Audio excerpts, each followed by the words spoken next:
Hi, this is another bootleg. This is from April of 1988. I'm very young here. Well, I'm still in my 20s anyway. Um, and I was chosen at the beginning, or before the show, I should say, to be a questioner. I had just been hired by the New York Observer to be a press critic.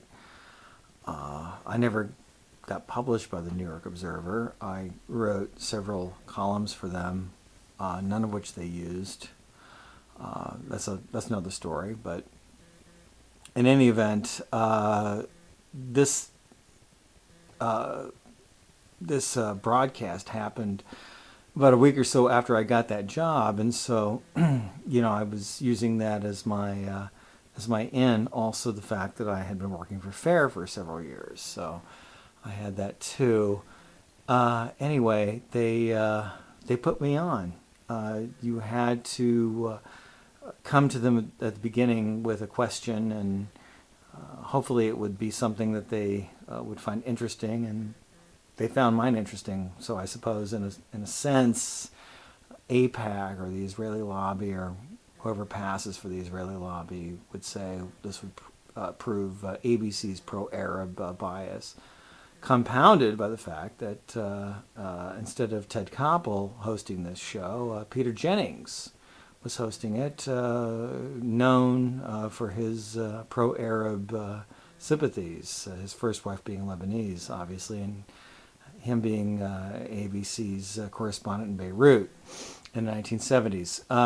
I'm sure all of this is true on some level. I have no idea ultimately how real it actually is, but it'll give you some backdrop and provide some cheap narration before we actually watch this short segment, which is bootleg from, 21 years ago, I guess. So here it is.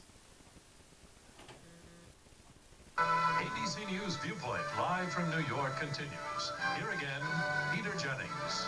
Violence on the tube and its implications. Let's go to our audience. Yes, sir. Yes, my name's Dennis Perrin. I'm a media critic here in New York. I'd like to direct my question to Bill Siemens, if I may. Who he is, can I just remind our audience, haven't seen him in a while, who's in Jerusalem and is appearing via satellite. Hi, Bill. Mr. Perrin. Yes, thank you. I want to know why the major media continue to say that the PLO refuses to recognize Israel's right to exist, when Yasser Arafat has come out continually calling for mutual security guarantees and mutual recognition in the London Observer, in the Jerusalem Post, in the French press, in the New York Review of Books. I mean, why does the press keep saying that he's not doing this when in fact he is? He has not. He has not made a clear-cut, definitive statement recognizing Israel's right to exist. All his statements have been qualified somewhat or hinged on other conditions. I think if you will carefully read his statements, you'll see that that is true. But I have to disagree with that. I mean, I think he's been far more forthcoming than the Israeli government. If you will remember, Likud has repeatedly said that if the PLO were even to renounce terrorism, that they would still not recognize the PLO. I think the Israeli government doesn't want to recognize the official representative of Palestinian nationalism. Is there a supplementary question, Mr. Perrin? No. Okay. Bill, let me add, now that we've kept... I had another question if I wanted it, and I had no other question in my back pocket. Rookie mistake, too bad. Could have kept it going.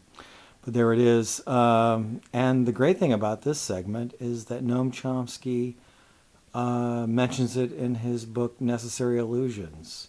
So I'm actually in Chomsky's bibliography, which is nice.